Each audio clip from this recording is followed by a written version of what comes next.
All right, looks like we're at time, so let's go ahead and get started with our webcast today. Thank you for joining us for the Around the Valuation World webcast. My name is Chinna Chun, and then before we get started, I'd like to go over a few housekeeping items. First is CP credit. To obtain CP credit for this webcast, please respond to all the poll questions that pop up on your screen during the webinar today. CPE certificates will be available on your nacv.com portal within 7 to 10 business days after the webcast today. CPE is only available if you have an AVW subscription. If you do not and you wish to obtain CPE credit, please click on the link in your materials, and that will direct you to information on how you can obtain or purchase a subscription with us. With the Around the Valuation World webcast, we try to keep you updated on current trends in the industry. Obviously, we can't highlight all of them, so we do have some links to different resources that you can visit to learn more about some upcoming trends and within the industry. And with that, if you have any questions during the webcast today, please use the Q&A feature, as those will be directed to the presenter. If you have any technical questions or questions about NACBA, please feel free to use the chat feature, as those will be directed to me. And with that, I'm going to turn the time over to Mel and Alina, who will get us started with the webcast today. Thank you, Shanda, and welcome everyone to our September show. It's almost Christmas, almost the end of the year, so a great time to have some extra CPs. And today we have, as always, Michael Gregory. He's going to be with us talking about industry headlines. We are also going to have James Ewart and Dorrell. They're going to be talking about forensic analysis, financial statements, and very interesting information about specifically financial statement of the United States of America. We also have Ed Mofrad. He's going to be talking with Arli Cornejal, and they are going to be talking about some pro bono information where we can, give back to our community. And then we have Cheryl Hyder, and she's going to be with our judges today, and also with Michael Kaplan. And at the end, we're going to have Roberto Castro. He's going to be interviewing Hubert Klein, and they are going to be talking about current trends and business in business divorce. So welcome, everyone. And with this, I'm going to leave Michael Gregory presenting today. Hi, Michael. Hi there, Alina. Thank you very much. And it's my pleasure to be here. I'm a regular here on Around the Valuation World. You can go to the next slide, Chinda, please. And there's just that's some background on me, but here are the things we're going to talk about today. I've got 6 different articles I'm going to bring up to you. Investigating the sensitivity of the size premium. This is an element that's from the Value Examiner. If you haven't read that, I suggest you go back and read it. Some good information I'm going to share with you about that. And then 2 BV trends that have alarmed business valuation reviewers power panel. Share that. The 2024 Pepperdine report's available. It's free, so I'm suggesting you might want to download that, and I have a link to that PowerPoint or to that report as well. And then a few concerns in our survey on quality control. This is from BV Wireless. Some good advice for us, and also sharing what they found out from the people who filled out that questionnaire. And then revised Rule 702, sharper teeth barred in a new case. And finally, Stout acquires FRA, and then just some comments on what makes a good fit as we look at consolidation within our community of business valuation firms. So our objectives, we're going to evaluate sensitivity of the size premium. I'm going to share several methods with you. Identify 2 BV trends, choose the Pepperdine report, apply quality control to your reports and some ways to do that, compare the application of the new Rule 702, and determining what acquiring firms look for in an acquisition. So moving to the first item, investigating the sensitivity of the size premium. The article starts off with providing some background on what's going on with the industry, and then provides information on the different methodologies and models that we're using. They focused on saying we started with all U.S. securities, and they segmented into deciles. They went all the way back to 1927, and they looked at a number of pieces of information and said between 2014 and 2022, the typical holding period is between 6.19 and 6.57 years. The size premium, they did some different baseline modeling choices. And I'm not going to read these to you, but they took the 10th decile and then they applied each of these different methods. So each one of these things starting off with baseline, the next one's historical IRP, et cetera. Those are specific models that they use to say, what does the size premium look like if you use this particular model? And they used all those different models and came up with different numbers. And I'm going to share those with you. So what did they find out? Generally, the lower decile, the higher the variable. You kind of expect that. The 10th decile was less than $108 million of average market capitalization. Then looking at this 10th decile, and I'm not going to read these to you, those are the different methods, and those are the different size premiums they came up with that given method. So when they got done with this, they said, perhaps the size premium should not be used. That's one thought. Perhaps the size premium is fluid in nature. That is, it's changing. And then some may want to go back and stick with the baseline. So you can see the baseline is one of the methods in here. Stick with the baseline in most circumstances. They thought there's a good case for the 40-year estimate window and geometric average return in some instances. So in conclusion, you may want to consider multiple size premium methods. So there's a lot in that article, and I'm just giving you the highlights of the overview. You might want to go back and take a look at that and see if that might be helpful to you. 2 BV trends that have alarmed the Business Valuers Power Panel. This was Ken Pia, Michelle Gallagher, Jeffrey Tarbell, and Neil B. They looked at discounts for lack of marketability and professional standards. They came back and said, some of us, when we're asked what is the discount for lack of marketability that's tied to a company, we stumble about that. We might stumble about that as an expert witness. We don't have a way to really measure the discount for lack of marketability, so we have these different proxy methods.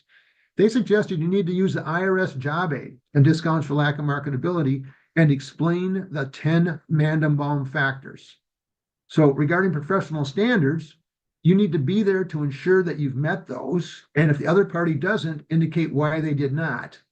For example, that you have a qualified appraisal, perhaps, for example, they have a calculation report. That would be an example. Now, the 2024 Pepperdine report has come out. I always enjoy getting a copy of that. I enjoy contributing to it, and then I enjoy reading what comes out of that. So that comes out. It's an annual report, and I'm going to share one slide with you about it. But it said bank loans, the lowest rates are between 6.8 to 9%, depending on the size. Venture capital, 23%. For expansions, up as high as 51.5% when you're pressed for money. And then they have them broken out into all these different categories that are listed here. And then to download the report, it's 144 pages. And again, it's free. Here's a table that gives you an overall view of the Pepperdine Private Capital Markets Report. On the left side, you can see on the top of it, you can see different categories. They're looking at venture capital, first quartile to the third quartile, and then the medians in parentheses. And you can see expansion, early stage, seed, and pre-seed. And then down below that, there's our size premium again, and it's broken down to about 1 million, 25 million, and 250 million. You can see it changes and gets smaller as the entities become larger. And then company-specific risk premiums are listed in there too. And then the average values of all those who contributed with what's the risk-free rate, what's the equity risk premium, the ERT for manufacturing, the ERT for service entities, and the long-term growth rate overall, what the averages look like. Next slide, please. So a few concerns on quality control. And I'm suggesting you might want to think about this with your firm. They said 81% do a math check for quality control, but that by inference says 19% don't check that. And there's a comment about that the IRS, it was found that about 1/3 of the estate and gift tax cases have some math error in it. Now, many of them might be very minor, but some can be very material. On one particular case called the Kohler case, an outside expert was used by the IRS, and they made a $10 million mistake that they had to correct before it was finalized before the court. That's an example of an error you don't want to have. Less than 1/3 have a non-valuation person read the report to see if the story is straightforward. When I worked at the IRS, that's one of the things that we did. And it means that 2/3 do not. So it might be something you want to think about. Then less than 20% use a professional copy editor or a proofreader. I just threw in for myself. I use Grammarly to go over my reports. I blog each week and I have it go through my blogs, and I tend to be too verbose, and Grammarly will make me more concise, so I'm not so full of hot air when I make my presentation or when I have my write-ups. Then 75% have an off-air expert to review reports, an on-staff 75% of firms have an on-staff expert to review reports. In the survey, none of the respondents use an outside expert for reviews. I do 2 or 3 of those a month where I'm helping folks with not a detailed review, but I take a look and say, how would the IRS look at that?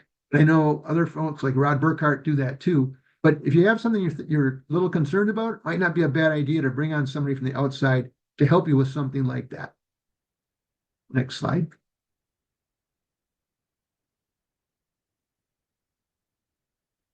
Agenda, next slide. Okay. Rule 702. Whoops. Sorry, went too far. Rule 702, sharper teeth barred in new case. The federal court rejected what's called historic safe harbor. It's no longer acceptable. This is in a U.S. District Court.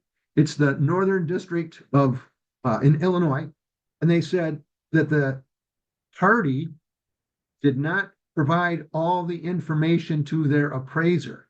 So they concealed information. So the expert had insufficient facts. So they did not allow that person to testify. That's where if you're working with an attorney, you want to make sure they go to the court and ask to get those facts if you can't get those facts directly. And proper methodologies, just following those, that's not enough. You must have adequate factual data in order to make use of yourself as an expert in court. Now, next slide, Chanda. Thank you. Stout. Stout acquires FRA. The question is, what makes a good fit? So here's Stout. They've done 8 acquisitions since receiving the investment by Audax, private equity, in November of 2021. So they're doing a lot relative to consolidation in our industry. They acquired Financial Research Associates, which was founded by Jay Fishman over 40 years ago. And this article says there were 2 major factors when you're going to acquire today: geography and the depth of expertise in the practice. In this case, FRA has New York, New Jersey, and Pennsylvania, and you've got all this expertise with Jay Fishman and his team. They brought up in this article that they previously, that is Stout, previously acquired Vantage Point in Southern California. And they did that because of the geography of Southern California, and it also is very big in biotech and science firms with early stage companies, another niche they wanted to be in. So that gives some idea of what's happening in the field right now and what firms might be looking for as they're looking to consolidate and bring on board other members. In terms of additional resources, this is the link to the 2024 Pepperdine report. It's free. It's recommended by Jim Hitchner. You don't just use that by itself, but it certainly is a good source to use to say that my numbers seem to be in a reasonable range. And then this is the court case where the court talked about being an expert and having the appropriate data to make a decision. It's the West versus Home Depot case, and that's the site to obtain that case if you wanted to read it. Well, each month is my pleasure to be on here with Around the Valuation World. I hope you've enjoyed being on this as much as I had with putting this together. There's my contact information. If I can be of any help to you, please reach out to me. I'd be glad to help you too. And with that, I'm passing it back to Mel and Elena. Again, thank you, Michael, and enjoy your time at the conference. Thank you. Thank you. Always good. On to our first poll question is up. If you're trying to get continuing education credit, you got to make sure you answer all the poll questions. If there's an issue with any of the poll questions, let us know. And with that, let's jump to the next segment. The next segment is with James Ewart and Dorrell talking about forensic analysis of financial statements in the USA. And I think this is going to be an interesting dynamic to talk through, and I look forward to it. James, for those of you that don't know James, 30 years of experience in BV, started with one of the big 4 firms and became a tax partner, has a tremendous amount of experience in this arena and others. And welcome aboard, and I'll let you introduce your guest, who really doesn't need an introduction, but let's do it anyways. Very good. Well, thank you. And Darrell, you there? Yes, present and accounted for. And you're right. He does not need any real introduction here. He is when it comes to forensics, he is one person you can turn to that's got the experience and the reputation to be able to back the experience that he has. He also is an author. And you can certainly source his website for a copy of that book and where to get it, and it's worth a read. Darrell, thank you for being with us. And this is really an interesting topic, and it's really a precursor to what you're going to be covering for what, an hour or so after the AVW presentation today. Is that correct?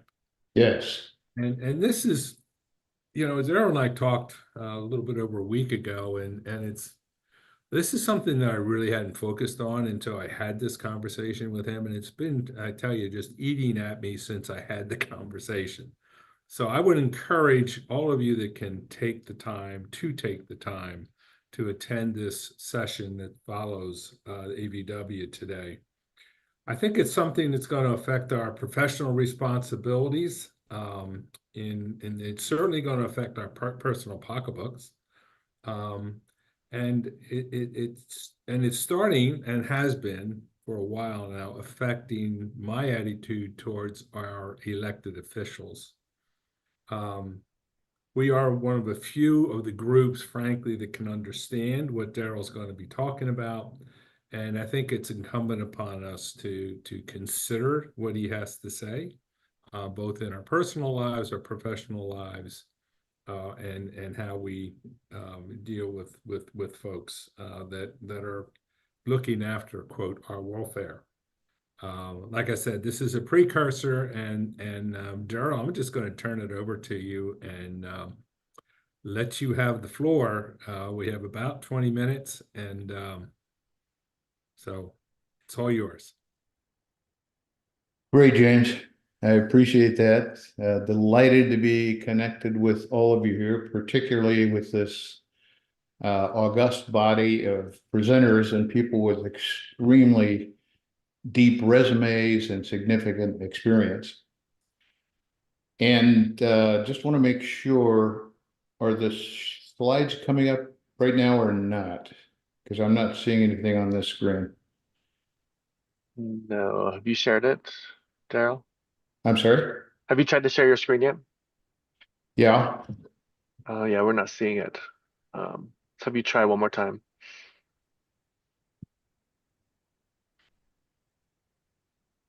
Okay. Oh, yeah, that should show up, right? Yeah, now if you do the full presentation mode so we can see Yeah. all. Good, good. Shonda fixes all problems. There we go. Perfect. Thank you. Thanks, Shonda. Delighted to be here.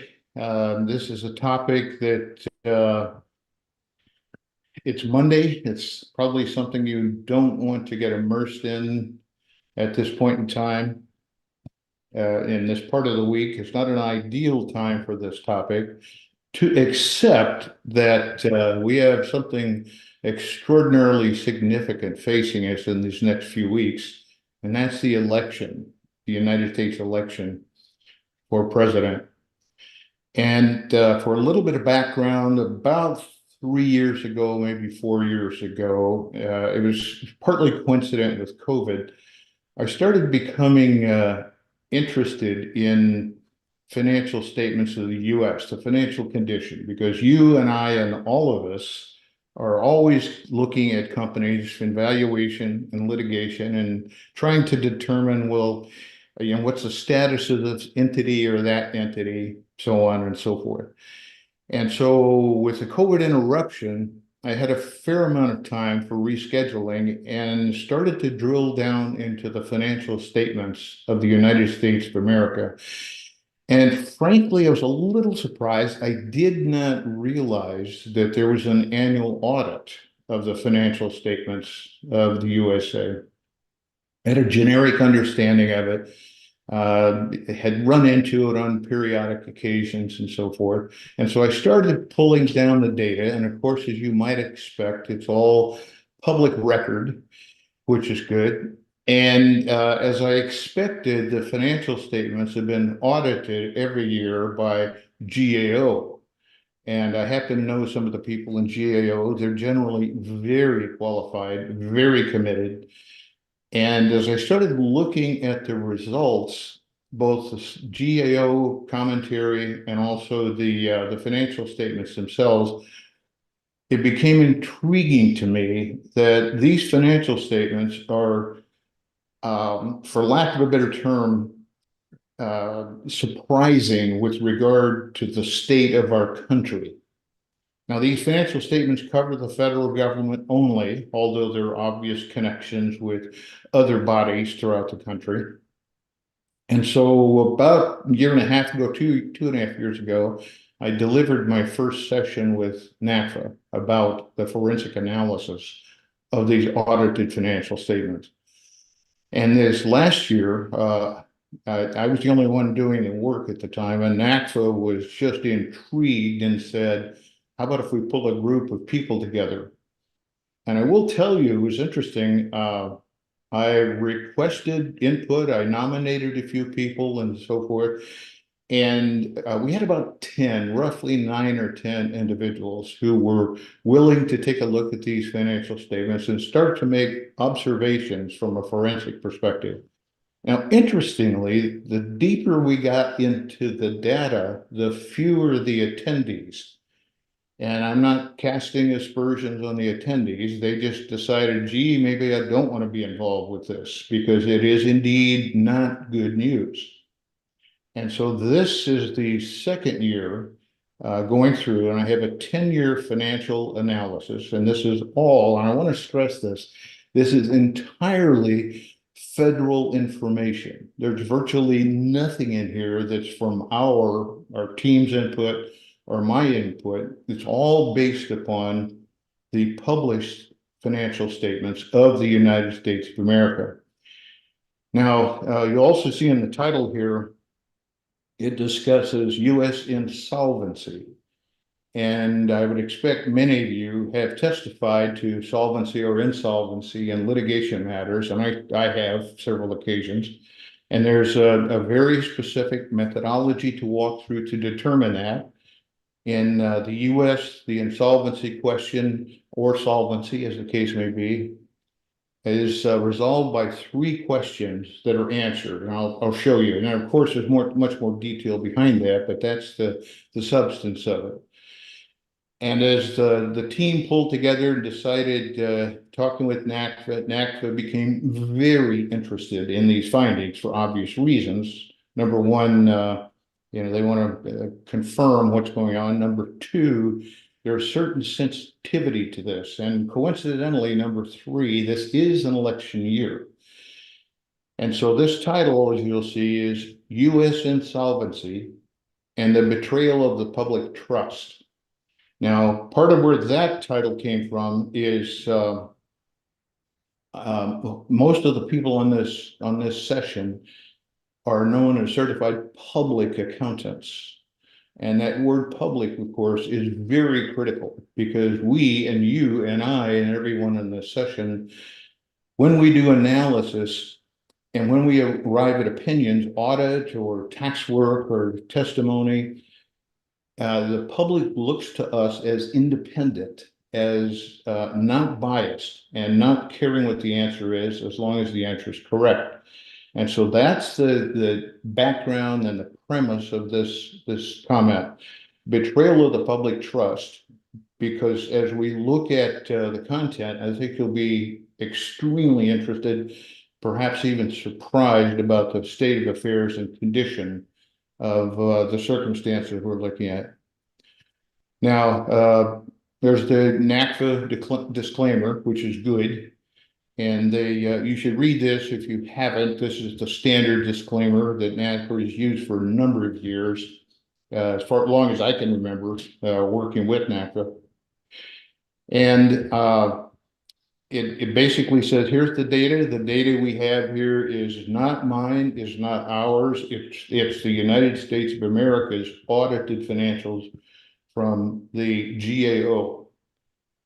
Now, also for background, this team that started out about with 10 or so people was eventually a short, smaller group that decided to produce this content with NACFA's input and close oversight and so forth. And many of these people you'll recognize, like Laurie Maston, for example, and Dr. Sridhar Ramamurthy. Greg Biggs is from Washington State. Greg Godowski is my business partner, longtime partner. And of course, all of you know Brian Jones and Jeremy. And so this is the core group that eventually narrowed down to determining what to produce, what to assemble, what to convey. And I'll give you some insight about the other content and plans for the group. Now, the source of this information is right here. It's from the financial report of the United States government for fiscal year 2023. And I'm sure most of you know that the federal government is on a September 30 year end. And this particular report that was produced is as of September 30, 2023. Now, this report is about 255 pages.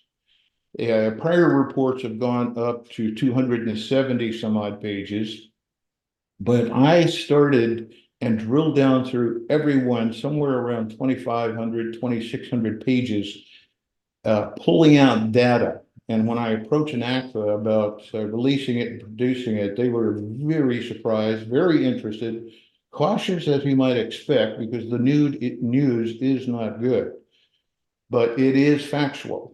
There's virtually nothing in here about opinion. It's almost all factual and all documented by many sources through the government. Also, you'll notice right here at the bottom, if you're interested, you can click. I won't do it here on the screen, but this particular report is hyperlinked. So if you want more detail, you can drill down. And I will encourage you, I do encourage you, at least to look at the content for this year, because it is eye-opening is an understatement. It's a revelation. Now, once you get a sense for that, you then have to change your perspective. And I had difficulties. I'm used to millions and in a few cases billions when we do consulting work. In very few cases billions, but trillions is a different animal. And we in the team actually had to come up with some context about trillions. And for example, 1 followed by 12 zeros is trillions, also known as 10 to the 12th, according to Dr. Ramamurthy. It's also known as a million millions. And this becomes essential to get some context of the size that we're working with regard to the federal government. A stack of 1 trillion $1 bills is almost 70,000 miles high. That's about 1/3 of the way to the moon. $1 trillion bills weigh approximately 2.2 billion pounds. And if you spend $1 per day, it would take you 2.7 billion years to reach a trillion. And so when you think about it, I certainly had to change my mind context, and members of the team did too, to realize how large we're dealing with this entity, the United States government. Now, keep that in mind as we go throughout this data, and I'll drill down to the next page. And the short version the short answer to our analysis is we conducted a solvency analysis, and many of you will recognize how this works. And a solvency analysis is used in bankruptcy, in alter ego, merger, due diligence, and I've testified in several of these matters using issues like solvency, insolvency, and other methods. One of the documents I wrote for the United States Department of Justice, let me go back up to that. United States Department of Justice considered solvency and insolvency, and it's often tied to fraudulent transfers, often tied to alter ego issues. Now, the conclusion of our analysis, all of us using 10 years of financial data from the federal government.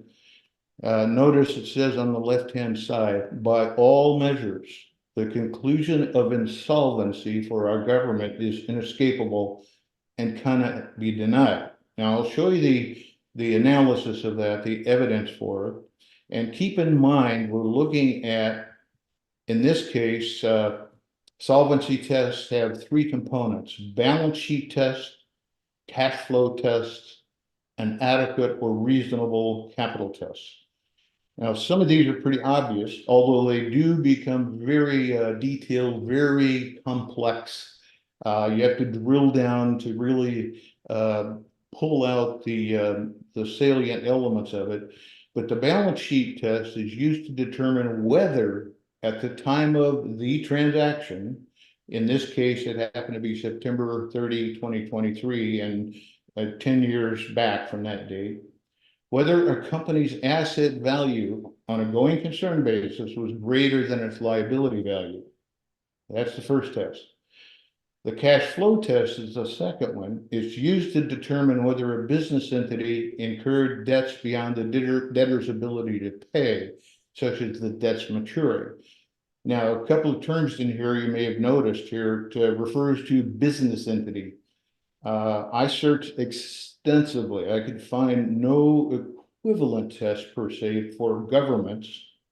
So these tests are commonly used in private sector, public sector analysis and litigation. And as I say, I've testified to them before. And then something is, the last test is also called, is referred to as adequate or reasonable capital test.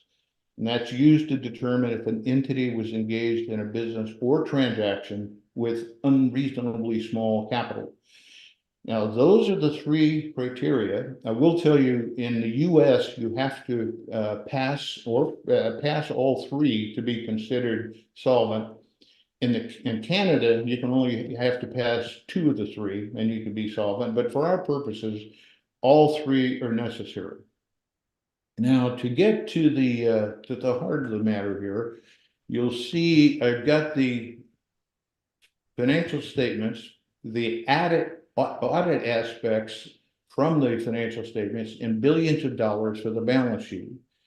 And you'll notice, and these are all, notice at the bottom of this page, the source, the financial report of the United States government prepared by the Department of the Treasury and OMB, Office of Management and Budget, and that's September 30, 2023.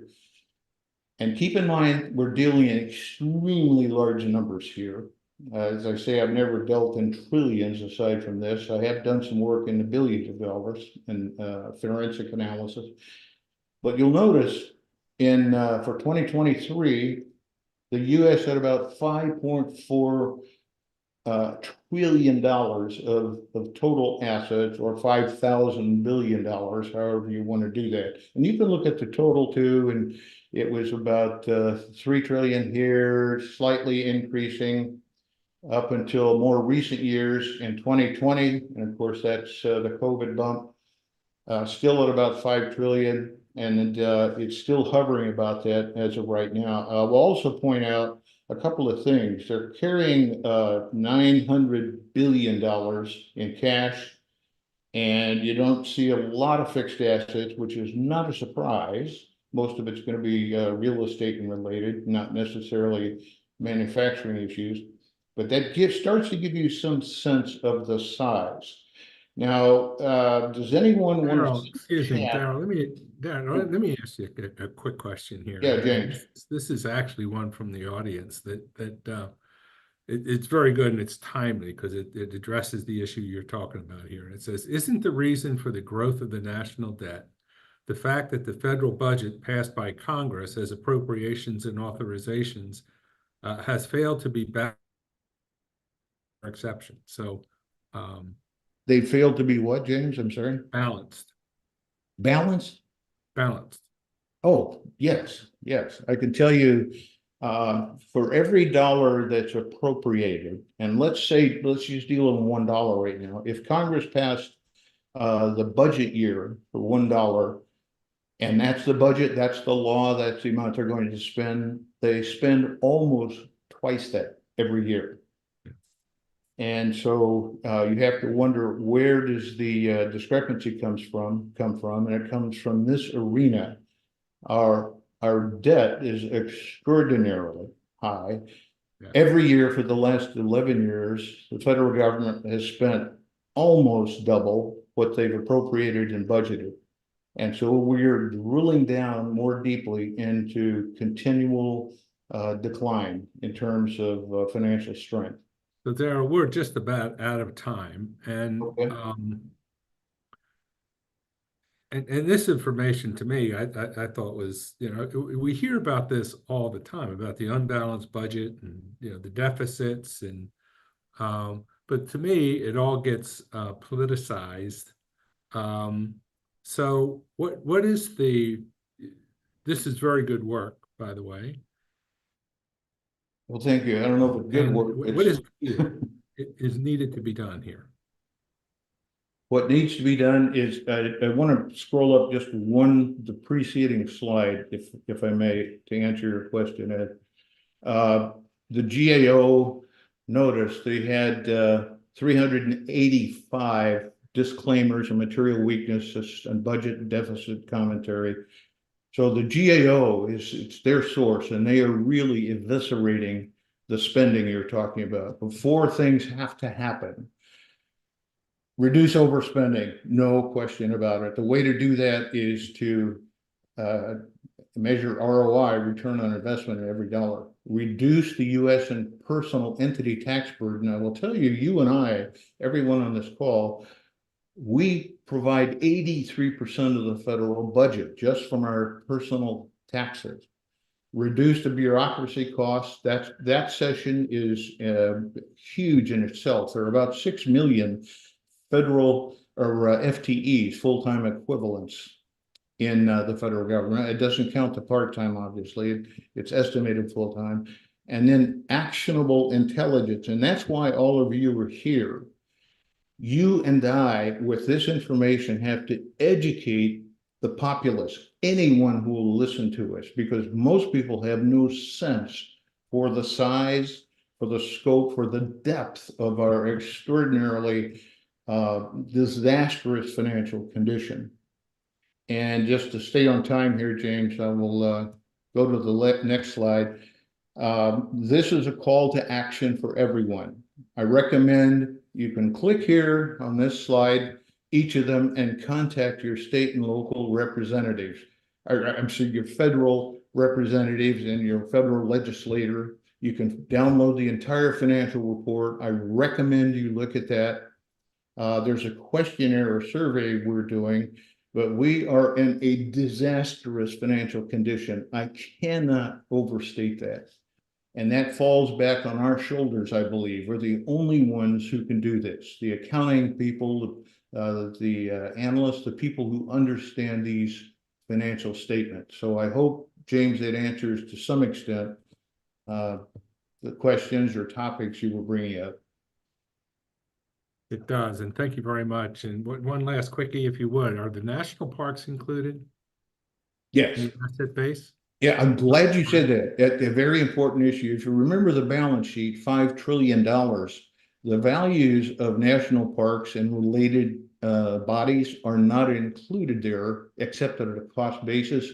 But then the question becomes, how can you possibly generate revenue beyond, say, the park fees to use the parks? And so, yeah, we have gargantuan assets, but no cash. We are in serious financial trouble. Yeah, there's some other issues. There's some things, I guess, that could be done. Whether it can be done is another question. And it's the size and the scale. Yeah, we are $37 trillion underwater, and that's as of last September. So this year, in 2 weeks, we'll get the new input. Darrell, thank you very much. And again, I encourage everyone to stay tuned and join the session that follows ABW. Thank you. Yeah. Elena? Thanks, No? Darrell. Oh, thanks, Darrell and James. I just want to pop in real quick. This is Chin with NACBA. We do have the webinar after this show. If you want to register for that, since you are joining the ABW webcast, the ABW in-depth, you can receive 20% off if you use that promo code at the bottom of your screen. And with that, I'm going to turn it back over to Alina, I believe, who will proceed with the next segment. Thank you, Shanda. Now we have Ed Mofrad. I'm sorry, he's going to be interviewing Arli Cornejal. and they are going to be talking about pro bono finance support for marginalized entrepreneurs. So Ed, Thank great you. having Thank you. you, Alina. Thank you for that beautiful introduction. This is Ed Mofrad, as Alina said, of Mofrad Financial Solutions. We do tax, valuations, and financial planning at Mofrad Financial Solutions here in Los Angeles. Today is my pleasure, and I do mean my pleasure, to introduce Ms. Arli Cornejal, all the way from New York City. She is a finance program manager at Start Small and Think Big, which is all of us did at one point as entrepreneurs. At least I did. Okay, Arli, so good to have you here, see you live on camera. Tell us about Start Small, Think Big. What is that all about, please? Yes, so Start Small Think Big is a national nonprofit that provides pro bono services in the areas of legal and finance to small businesses across the U.S.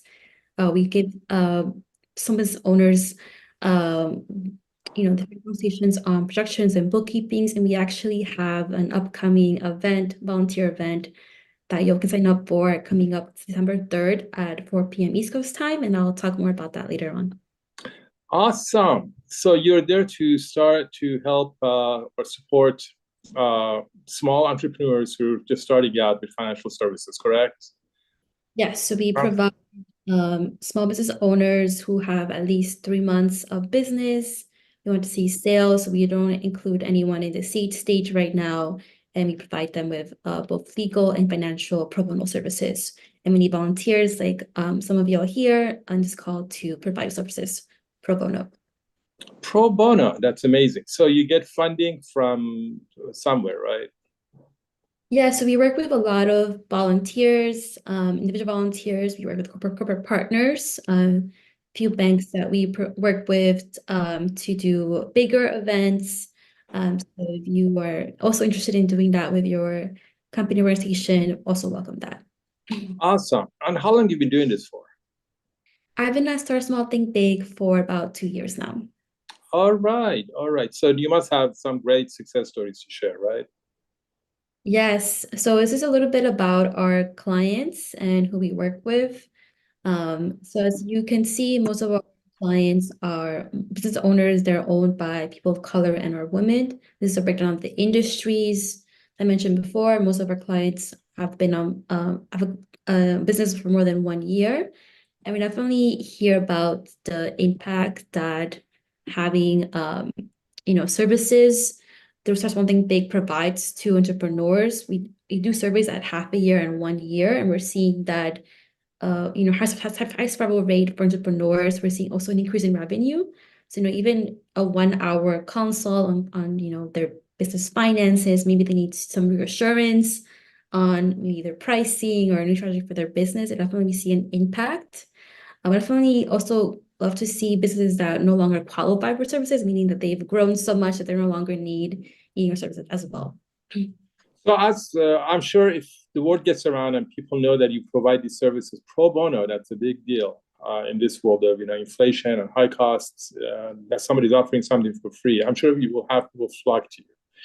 And this program right here, this presentation will certainly help to that effect. So my question is, if you do get a flock of people coming to you, how do you determine, how do you pick and select who is eligible, who's not, and so forth? Yes. So as I mentioned before, we do have minimum, we want to see at least 3 months of sales, the last $500 per month, the last 3 months. We also have about $100,000 maximum revenue for their business. We prioritize businesses owned by people of color and our women. We have an online application in both English and Spanish to be a business in the US, of course. And you can apply online, and then you'll have eligibility for services for 1 year. I see. Great. You did mention you have promoters and supporters who support you, but could you tell us more specifically how you collaborate with other organizations to ensure that support will be ongoing? Yes, as I mentioned, we're partnering with NACBA. We're recruiting volunteers right now for our coming event in December. So we have various partnerships of different organizations to do these what we call days of service. And this can be one-on-one consultations. We also always looking for volunteers to do workshops. We provide 1 hour workshops, virtual workshops for entrepreneurs. And we also have provided in the past, different fundings to entrepreneurs. We have different opportunities to partner with different core partners right now. Awesome.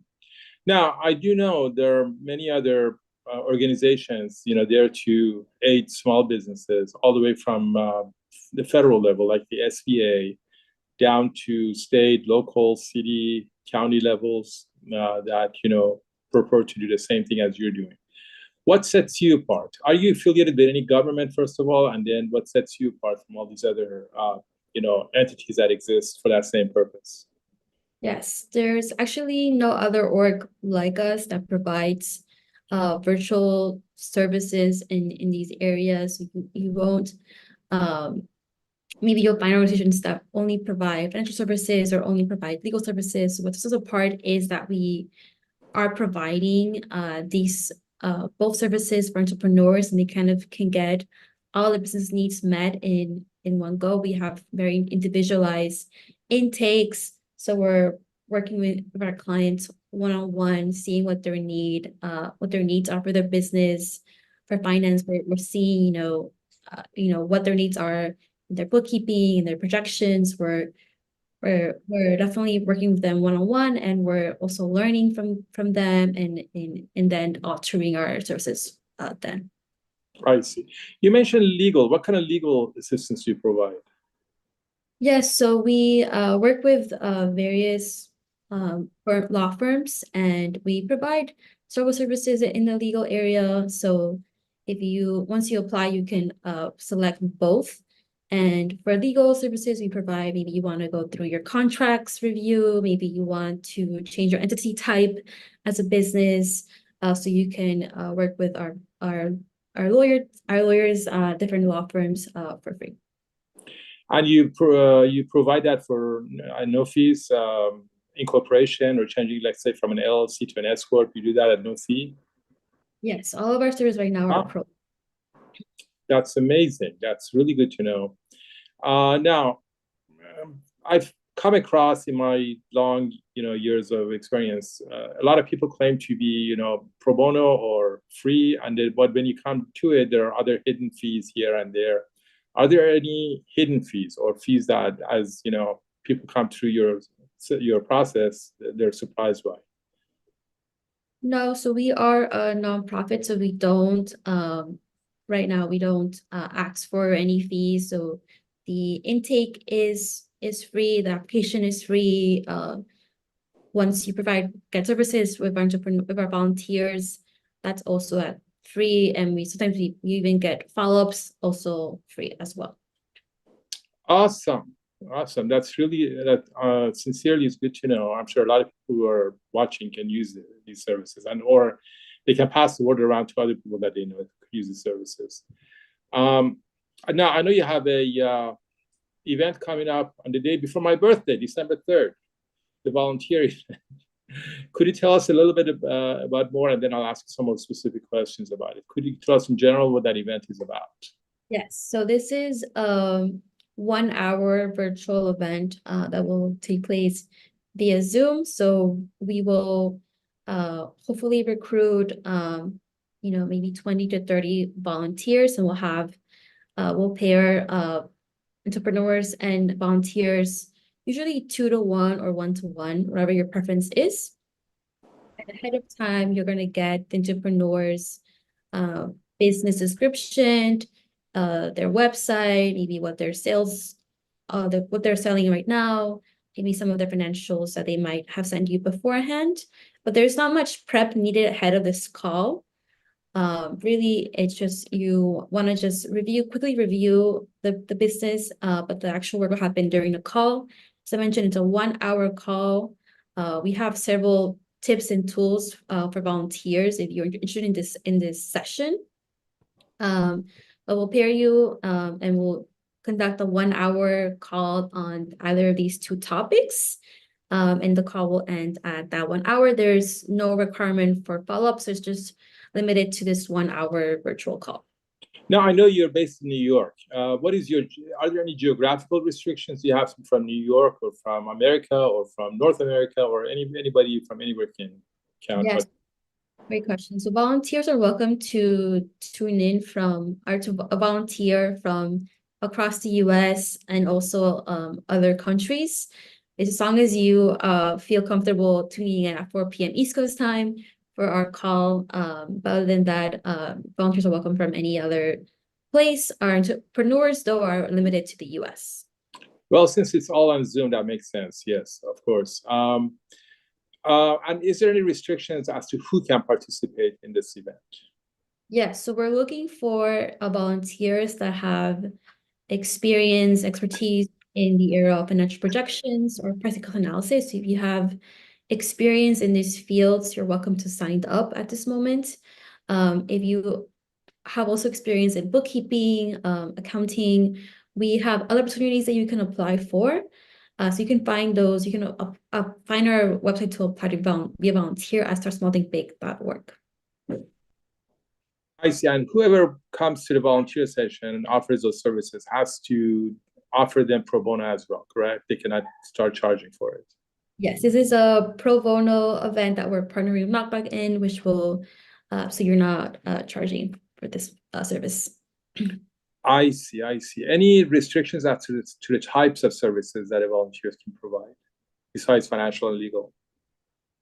Oh, yeah. So for this 1-hour call, we're limiting it to these two topics.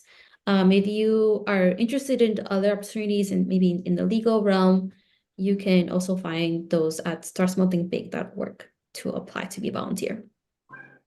I see. And how will this volunteer event, I should say, help with financial projections specifically? Yes, so we have a few templates ready for volunteers to use, so you won't have to get you're not starting from scratch. You're helping them we have already templates prepared for volunteers to use, and some entrepreneurs come and they might pick for one of these service options, so they might need help with their pricing, cost analysis, maybe their break-even point. They might want support in doing forecasts. I know some of these can take maybe more than 1 hour, but we're limited to 1 hour, so you just want to be mindful of how you're spending your time, and also for the entrepreneur, and just picking maybe 1 or 2 points of interest for that one call. So let's say everything works out super successful. Let's say new entrepreneurs come to a program, volunteers come, and you match them up, and they're having a great experience, and the experience is good and successful, and they get comfy and cozy using the services. At some point, you're going to have to cut the services off, right? As these firms grow and become more successful, you have to be firm in saying this is enough. What is that point, and how do you stand firm on that with the people that you help? Yes, so we require all of our entrepreneurs to reapply every year. So at every year, we're seeing, maybe have they maxed out of our revenue limits. So not everyone's eligible to to get the services again after that 1 year. If you don't reapply after 1 year, you don't have access to services.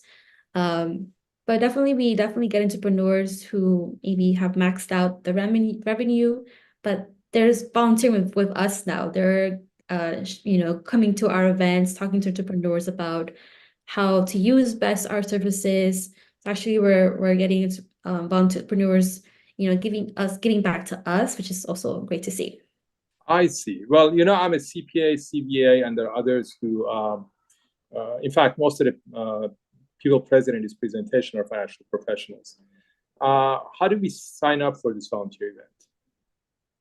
Yes, so I know that there is a link that Nakba will, I'm not sure if we can add that to the chat right now, but there is a link to sign up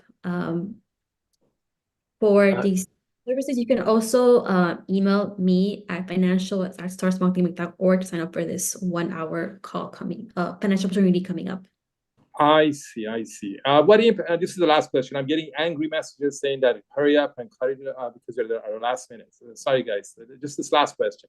What impact do you think this type of volunteer event will have on both entrepreneurs and volunteers? Give us a general perspective. And that's the last question. For volunteers, definitely, a great way to give back your expertise. Even maybe you don't have small business experience right now. Talking to entrepreneurs, you're going to receive that experience, and you're going to see the impact, that it'll have for entrepreneurs. Entrepreneurs, come with an array of questions. Some might just want reassurance. Some of them have maybe other financial questions that maybe just getting down the building blocks of finances. So we definitely see the big impact that it has. Maybe they just want reassurance. Maybe they want change strategies. They want to talk through someone, through these, complicated at times concepts. So definitely see the big impact. And I know I said this was my last question, but just a small one. How many languages do you assist in if somebody doesn't speak English? We support entrepreneurs with both English and Spanish services. Okay, this is it. It really has been a pleasure, Arli. You are a pleasure. And thank you, everybody.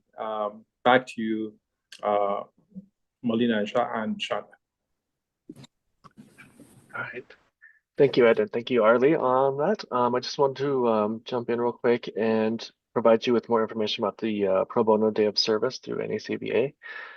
We also, you can click on the link in the material that you received, but then we also sent out an email earlier today regarding the Pro Bono Day of Service as well, with some additional information and a link on how you can register for that event. In addition to the Pro Bono Day of Service, I want to take this opportunity to discuss the 2024 Business Valuation and Financial Litigation Super Conference happening on December 12th and 13th. This will be taking place in the MGM Grand Casino in Las Vegas. It's where you can earn up to 20 hours of CPE. So if you are coming up for recertification this year, it's a great opportunity to obtain the CPE you need to recertify. Right now, we do have a promotion where you get $200 off early registration if you register before September 30th. And I'm going to play a little quick video before we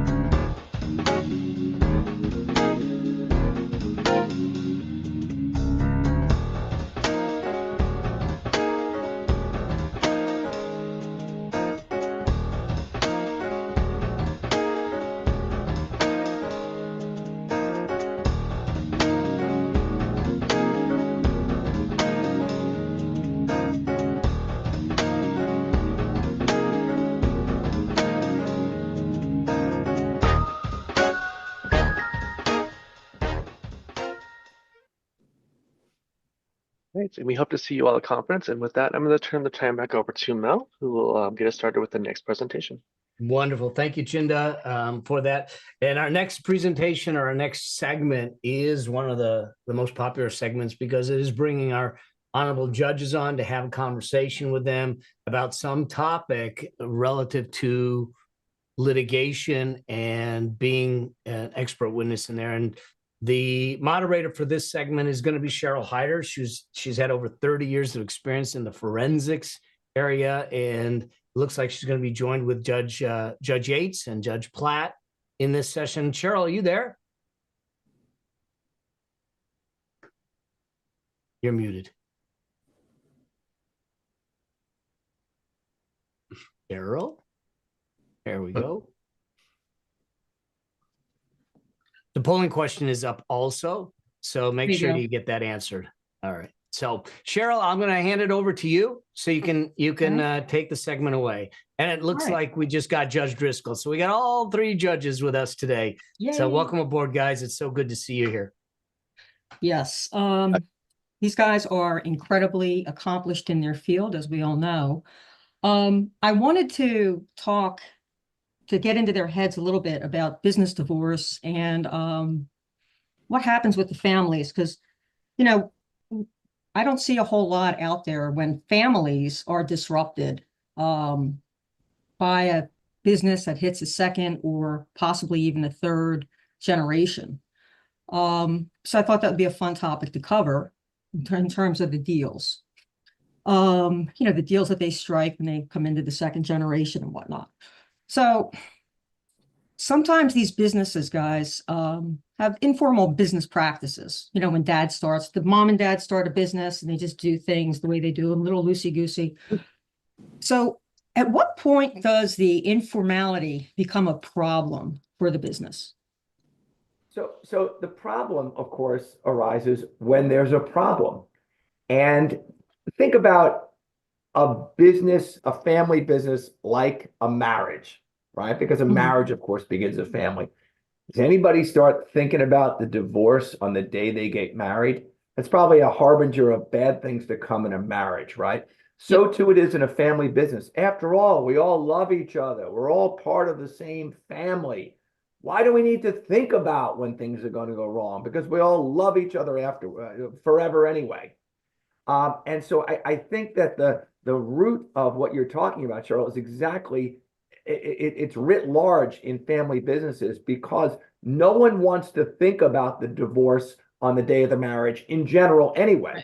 And particularly with a family business, when the folks do love each other and may even love each other, if they thought about something bad happening, they still don't want to be thinking about the end at the beginning. So it really is, it's a problem in any small business. It's particularly a problem in the family business.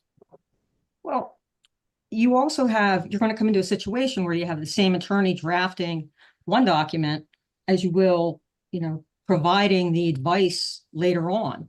At some point, isn't that fellow going to have a conflict of interests? There's almost inevitably a conflict of interest right out of the box, because ordinarily, if people are going to enter into a business relationship, at least to some degree, each one should be seeking independent counsel before entering into that agreement, and everybody's views should be reflected in the documents that create the business, whether it's a limited liability company and you have an operating agreement, or it's a more formal, old-fashioned structure with stock.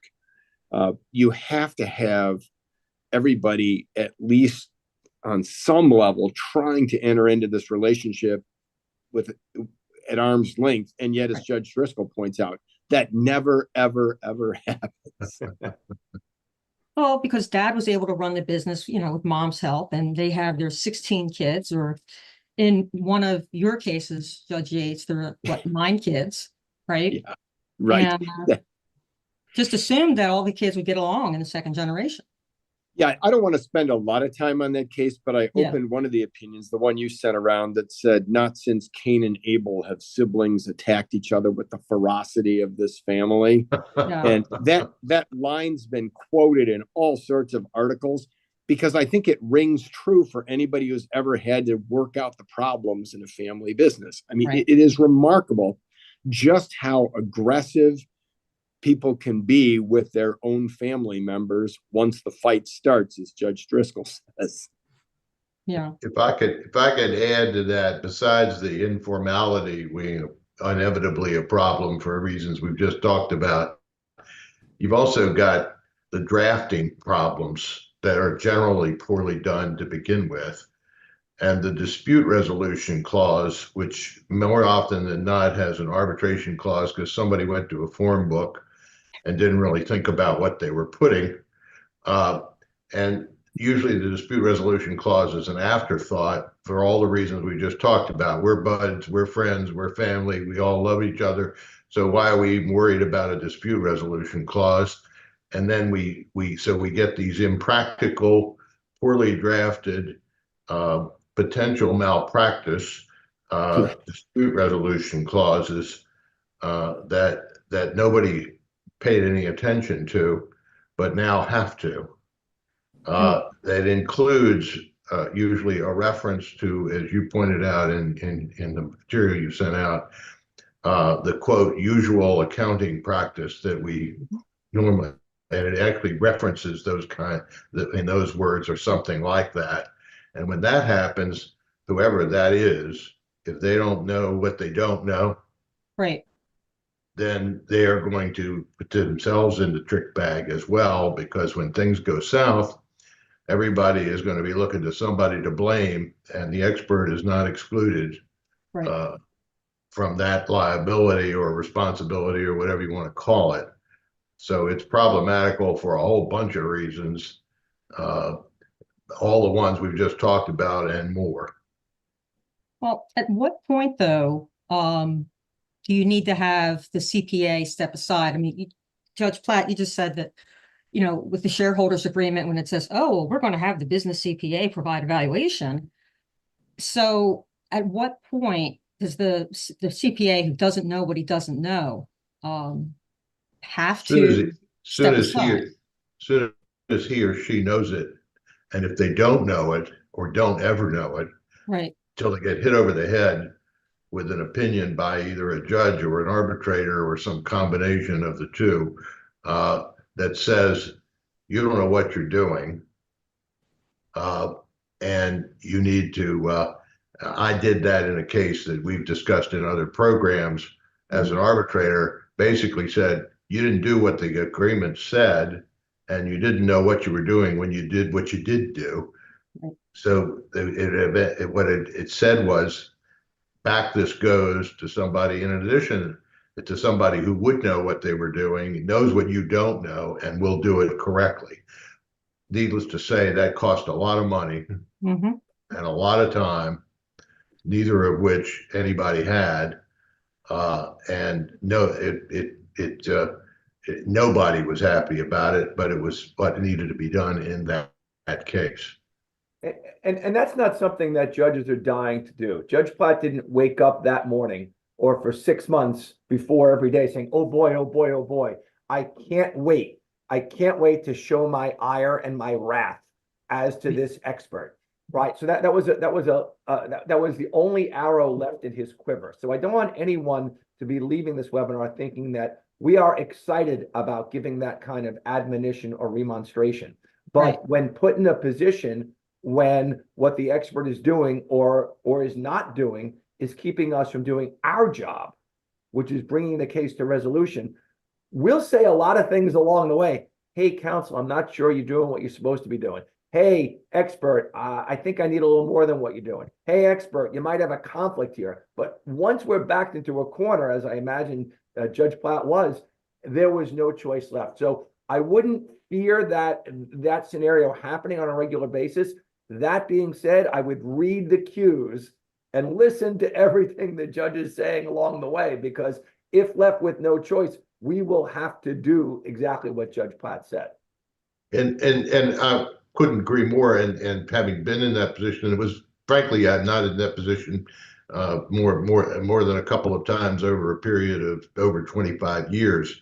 So and didn't seek it out when it happened. But I will say that when an expert begins his or her testimony, but this is not what I normally do, so excuse me if there are problems in my presentation, that's probably not a good sign. Had the lawyers been listening to what Judge Driscoll just advised, they would have said, "Could we have a short recess?" And done one of two things. Some cases, I always say when we're trying to settle cases, do the math. And the math, which lawyers resist or they wouldn't go to law school, sometimes compels a conversation out in the hall because of what is about to occur. And if you read the tea leaves or the comments that Judge Driscoll just referenced as an example, that's when you would know to do that. And this happened for a whole bunch of different reasons that should have been recognized and were not until a written opinion came out that said what it had to say. Again, reluctantly. So in that situation, it's a little bit off the beaten path, but you can't put that out there. I'm going to swing at it. In that situation where you have a CPA who's well out of his or her wheelhouse, are you doing anything in terms of ethical complaints, or are you just leaving that part alone, letting someone else deal with it? What do you guys think? So We're not the last referring part of the experts. last part. Oh, I'm sorry, Steve, but that's the last part of the last part, right? You don't, again, we never want to ruin anyone's career unless backed into a corner. I have not, in 17 years on the bench, I have not done that. I have not gone to either the grievance committee on a lawyer or on an expert. And when lawyers have said, "Oh, judge, this lawyer should be sent to the grievance committee," I said, "Yeah, okay, you know the address, you know the phone number. I can give you directions if you'd like." So I don't think so. I think the more challenging question is always, what do you do when someone's lying, or what do you do when someone's lying about a tax situation? And that is something where I've brought the lawyers in and I've shown them my credentials from when I was an assistant United States attorney, and I said, I have some friends, and I'm sure they'd be very excited about this, whether to represent your client in front of the IRS or were the IRS to come knocking. I'm not saying I'm going to the IRS.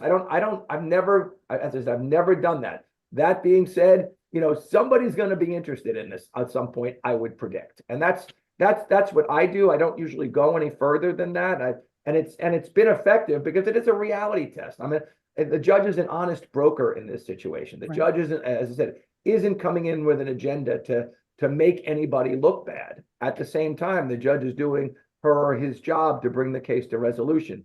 And one of the resolution points is the further we go with this, the more folks are going to be looking at this with a microscope. Is that something you want? Right. And then, that is a point well taken. And I've done that before. If I think somebody's lying on the stand, instead of making a criminal referral right out of the box, I'll say, we're going to take a 10-minute recess. I want you to take this witness out in the hall and explain what it means to take the oath and what the penalties of perjury are.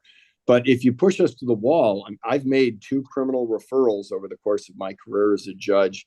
And I've also referred a couple of attorneys to the Grievance Commission. But as Judge Driscoll has indicated, that's really an act of last resort for us. You have to be either obtuse or absolutely defiant to push us to the point where we're going to refer somebody for those sorts of significant sanctions. People in these people in these conflict situations of that sort, usually there's more than enough responsibility and perhaps criminal liability to go around. Particularly on tax issues. Doing what I do, which is a lot of ADR, when you're trying to settle the case, there is case law and there is norms. You cannot negotiate away that kind of liability. In other words, you can't, even if you settle the case. Yep. So the best thing to do is not say it, not get that far. Right. And because if you do, then there's the lawyer can't promise to not do that for either himself, herself, or their client, or the expert. And the expert needs to have his or her head examined to get in the middle of that kind of thing. Yep. And your fee is also at stake, because I've had cases where that became an issue. Okay. You didn't do what we were hired to do, therefore we're not paying you, especially since we lost. Now, but what about, now you just said that you can't negotiate away the liability in those situations where there may be a civil or even a criminal tax obligation out there. What about these agreements that we see that has a indemnification clause in it? Is that null and void? Is that meaningless? No. Indemnification for what? Indemnification. I know what indemnification is. Yeah, for past, You mean if an indemnification clause that says that if I get in trouble with IRS, you're going to pay for my defense? No, clause that says if IRS. I haven't seen one of those, by the way. What's that? What was it? No one's given them. No one's given that. Yeah, that's usually not a topic of conversation, to say the least. The lawyer that advises their client to sign that is probably known as a former lawyer. Right. And then finally, on the shareholder agreements, we've probably all seen the agreements that look like they're just papering a file. You know, you sign the document, you toss it in the drawer, and no one's going to look at that thing ever again.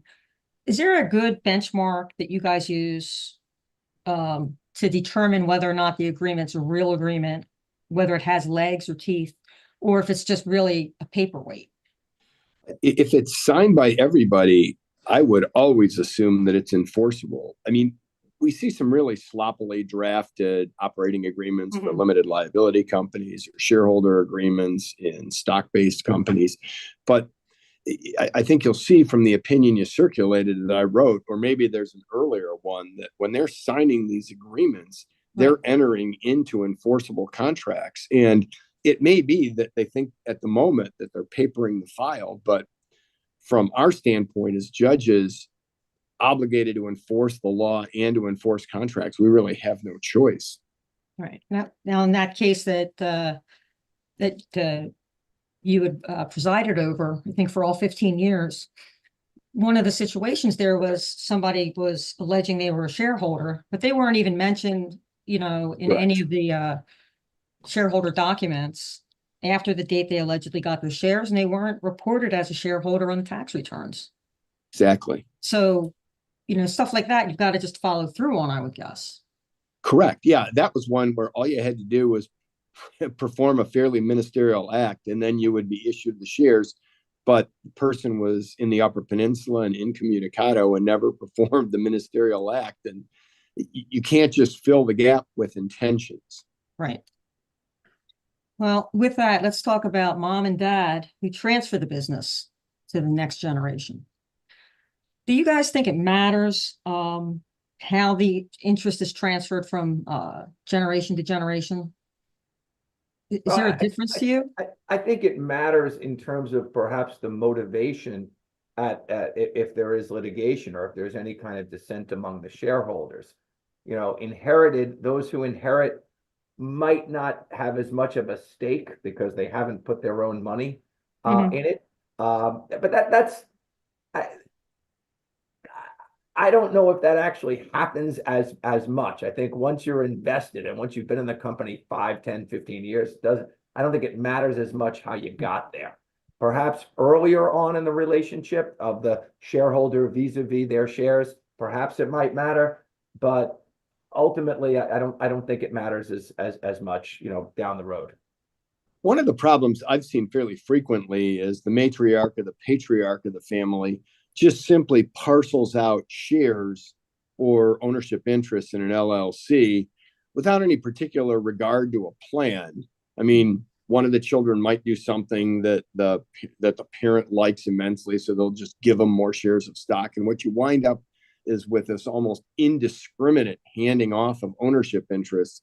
And oftentimes people aren't in parity in terms of their ownership interests, and yet they all think they are until somebody starts digging. Right. And then you have a real problem where somebody has a controlling interest. This goes back to what Judge Driscoll said about not wanting to talk about the divorce. Preparation. It's cliche, you know, in your bit and everybody's on this panel's business, but it probably ought to be, let's prepare for the worst case scenario. And I know you don't want to talk about it, but let's talk about it because it's a lot easier to talk about it now than it is later. And in addition, you get these poorly drafted, they use the same lawyer. The lawyer's got all sorts of problems if this thing goes south. And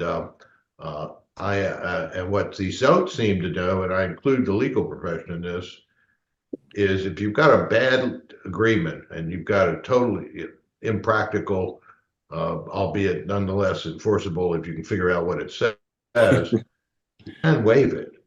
Right. Well, and that's where And the solution is, and the question is whether somebody for leverage reasons doesn't want to waive it because they think they've got an advantage in this impractical agreement. Right. And the answer is probably not in the long run. but we're faced as judges with a situation where we're going to be not looking for ways to be unfair, Right. even if the contract dictates it. So if you've got if your whole case is based on the language of a poorly drafted contract that gets you an unfair advantage, you will not have an ally on the bench. Right. And you will have all of us going to be looking for a way to do the right thing. And if the contract dictates that we do the wrong thing, we're going to be trying to find a way out of it. Now, okay. So, and that is a perfect lead in to my final question for you folks. When you have an agreement that doesn't address deadlock situations, how, other than amending that document, how can a business successfully navigate that limitation, or how can a business valuator, move through that without, devaluing the business needlessly? You mean it doesn't speak to it at all? Yeah, definitely. It's just nothing about a deadlock. Like in the case where Judge Yates had somebody who wasn't a shareholder, even though the person was treated like one, now we have a situation where you got 4 shareholders, each one holding the same ownership interest. Nobody wins because 2 people are on this side, another 2 are on that side. Yeah, go ahead. I've often joked that under our Business Corporation Act and our Limited Liability Company Act, everyone should be required to give 1% ownership interest to some objective, separate, rational person so that you don't have this problem arise. I like that. That makes sense. So the other resort is that you could at what point, since there's nothing, if I hear you, the hypothetical is there is nothing in there that tells you that there's a deadline, and then so that means that we get to hear arguments about what the parties really meant, even though they didn't say it. Right. And we are then interpreting something that doesn't exist, but the argument is that well, they meant to do that, they just didn't say it very well. In this case, they didn't say it at all. Or they thought it, but they didn't do it. They didn't do it. So here's what they thought. It's always interesting to figure out how this other person knew what the person thought. Okay. And you get parole evidence. I remember that term from B-Law. Some of which is bizarre. All right, guys. Well, thank you very much for your time. I know Michael is next up. Michael and his pastrami sandwich. What do you think about these deadlock agreements, and how we can navigate around them? Cheryl, Yes, sorry. sir. That is not a pastrami sandwich. That's some kind of smoked meat with lettuce and tomato. No self-respecting pastrami sandwich lover could have anything other than pastrami. I'm not arguing. Okay, I'm so sorry. That's a nice looking sandwich, but it ain't pastrami. It could be, depending on where you're getting it, Judge Driscoll. Judge Driscoll nailed it. I'm just saying. Okay. So what do you think, Michael? Give us your thoughts on the deadlocks. First of all, next time you want a pastrami sandwich photograph, you go to my website. There are plenty of them there. Lord. Okay, number 1, getting back to the topic. I grew up in a family that had a family business. I was the only one of my siblings who was not in the family business. When my parents were doing their estate plan, I sat them down and I said, I don't care what you leave to me or what you don't leave to me, but please do not leave any shares of the family business to me, because that is not going to help keep the peace among my siblings. And they listened to my instruction and all worked out really well when it was time to divide up the business. Now, the family businesses, the disputes in family businesses, that's great for our profession. There is so much work that's created out of it. And family members, I mean, when they fight, I mean, there's a vengeance on each side. And that vengeance is fueled not so much by the issues in the business, but in the childhood issues, the issues of Christmas of 1952, do you remember Father gave you that beautiful electric train set, the kind with the 3 tracks? Yep. And I didn't get anything. I got this little, I got a $10 gift certificate or whatever it was. You got a rock. I got a rock, and those things fester and fester and fester. One of the things that I've learned to do over the years is when I get involved in a family business dispute, I will do my best to get the attorneys and the litigants, the siblings, the cousins, the grandchildren, get them focused on settling the case rather than upon their differences. You know, for example, I had a case that went on, it was a 6 or 7 year litigation. Brother's side of the family spent $1.5 million on legal and experts fees. Sister's side of the equation spent an equivalent amount on legal fees. This family never, their Christmas dinners were out the window and their family gatherings out the window. Anything that I can do to preserve, you know, the holiday dinners, getting together at the 4th of July, the Christmas dinner, the Passover Seder, whatever, that's the important thing. And I get them focused on it. So here we were in a mediation, which the appellate court referred it out for mediation. So I knew there were issues that were going to be remanded back to the trial court. And I had, when I realized, when it was at the point where people were getting ready to pack up and walk out of that mediation, I said, wait a minute, I've got an idea. Let's give them pastrami? Pardon? You gave them some pastrami? We brought in pastrami sandwiches. And while they were eating the sandwiches, I said, let's look at each of the issues that we expect to be remanded back to the trial court. And let's put a dollar value on them, a high, a low, a most probable. And let's, even though the trial court affirmed a number of 3.7 million, if the appellate court kicks it back, it could be higher, it could be lower. Let's put a high, low, and most probable on it. Let's put probabilities on it. Keep in mind, I'm working with the defendants group at this point. And I got the parties, I got the defendants and their attorneys working on coming up with what they think the court's going to do. All their own stuff. And the probabilities of the high and low and most probable. And while we're working on that, the mediator walked back into our room.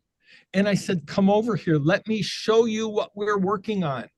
I think it would be productive if you could persuade the plaintiffs group to work on, to do the same type of analysis from their perspective. Well, I got them going on it. And what happened was the 6 or 7 year litigation, brother and sister, they spent a lot of money. And we started this at 3 p.m. in the afternoon.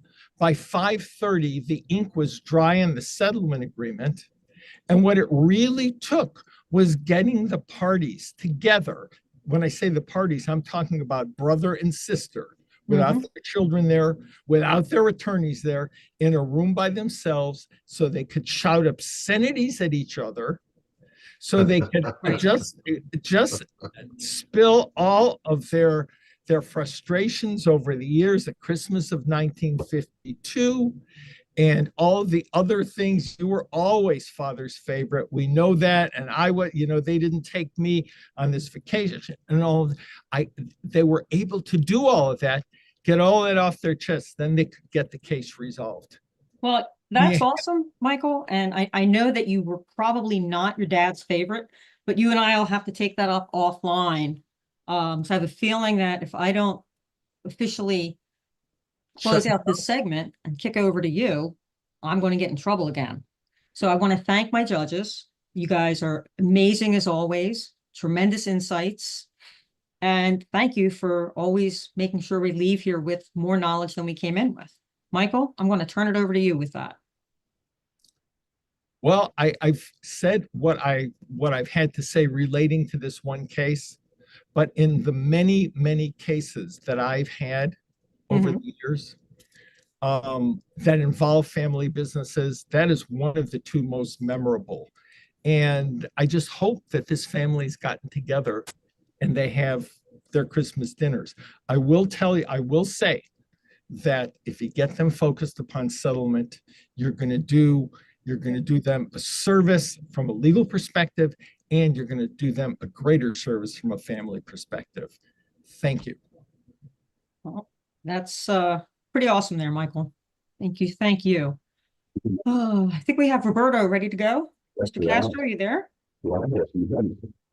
I'm going to stop sharing if I can find the damn thing. Thank you, Cheryl, and all of our judges. So I'm gonna pass to Roberto. He's gonna be presenting Hubert Klein, and they are gonna be talking about business divorces. Oh, Roberto, your audio is not working properly. I'll do that. How's that? Is that better now? Much better. That's much better. Thank you. Perfect. Yeah, apparently my microphone's not working. Thank you, Michael, for that presentation. Today's presenter is Hubert Klein, and Hubert works for Eisner and Amper. It's a New Jersey-based firm, and as you saw, he has quite a few credentials. I'm looking for the files so that I can basically control the slides. Here we go. Let me just open it up. There we go. Thank you. So today we're going to talk about current trends and issues in business divorce litigation. So the timing of the past comments are really pretty timely, Hubert. And maybe you can share a little bit about your background. How in the world did you get involved in business divorce litigation? Well, first I want to say if this was a hearing in the legislature, I would say that I would yield the balance of my time to the judges and Michael, because I could listen to them all day. When I saw that I have 25 to 30 minutes, I only have 20, I was like, this is not right. I could listen to the judges all day. And Michael, I know what I look like when my kids looked at me when I read them a story. I feel the same way when you talk. I'm in awe of the conversation and everything. Now, to answer Roberto's question, because it was a direct question, bottom line is I got involved in this when I first started out in accounting in 1986. My first boss ever did a lot of family law divorces and a lot of business divorce stuff in the New Jersey, New York marketplace. That's how I cut my teeth. He had me doing the valuation work, doing the spreads and all the schedule, pre-NACVA, the only organizations were out there back then was probably ASA and a few others. But I remember doing the schedules, understanding cash flow, understanding the impact of cash flow on value, understanding rates of return, and then fast forward into the 1990s, and I saw my first article about the NACVA and the practical accountant, and there I was in the early 1990s with Kevin Yiannopoulos in Maryland and in the Inner Harbor, getting my training and credential. Wow, you're certainly an antique when it comes to that. Antique, fossil. I'm just not oil yet. Well, by the way, for the audience, feel free to ask questions. This is ideally an interactive one, and you can basically send us questions, and we'll hopefully get to all of those that are raised. So I got a question for you. I mean, you're describing in the past that you were involved basically valuing businesses. Let's talk about buy-sell agreements. What is your role when it comes to buy-sell agreements? Because divorces are possible. There will be a transition at some point. How do you get involved with the attorneys there? Well, when I'm approached and somebody wants to talk about a buy-sell agreement, drafting a new one or one that already exists, if one exists, I'd like to see it. One of the biggest problems I notice with buy-sell agreements is that sometimes the current shareholders, especially as the judges talked about wealth transfer, generational wealth, and people shifting, they're not happy with the agreements, or they didn't read them, or they feel locked into them. Understanding that the civil courts are courts of equity, I look at it and to see if, are they reasonable under the circumstances? Do they apply an approach or a methodology that would be reasonable for that type of business? And, what are the additional terms? And also, I take a neutral position. I don't like them to be one-sided. Some people would say, oh, this benefits the majority owner versus, I think the the more neutral they are in the air of fairness, the better they are if they're challenged down the road. And I know Chris Mercer has talked a lot about this and has written on it, and there's a lot of good material out there on that. Okay. So with regard to buy-sell agreements, and when you see one or an attorney refers a client to you, at what point are you getting other CPAs involved in the process? I'm just curious as to how can you describe the process in which you develop? Well, the attorney and the client drive the ship on the agreements, right? Mm-hmm. And hopefully everybody's represented by counsel. And I think that's one of the biggest issues is, hey, let's get an agreement. Don't worry. I'll get our attorney to draft the agreement and the company will pay. And sometimes they come out one-sided. So sometimes if you're disadvantaged because you don't have legal representation, I always tell people that, hey, everybody should have legal representation in the drafting of an agreement. If someone asks me to look at it, I will be bluntly honest if I think it's one-sided or not. Also, one of the biggest flaws I've seen, especially in the older agreements, but you still see it today, is everybody has this little clause on certificate of value or outlines a valuation methodology. Many times that certificate of value isn't updated. The first time they did it was the first year and the second year, and now we're in year 20 of the company. The certificate of value has been updated, and the valuation methodology and approach might not be the appropriate one for that entity at that point in time, because things could have significantly changed in a 20-year history of a company. So at the end of the day, we can all value something if we're told what the parameters are, but at the end, it also has to be fair to the parties, especially if it's going to be litigated in the courts. Right. Right. And what are you doing when you have an ongoing business and it turns out that there's no agreement and you sense that there's a difference between the partners or the different members? How do you deal with that? Well, if it's ongoing litigation, obviously, it'll be somebody I'm representing, either plaintiff or defendant.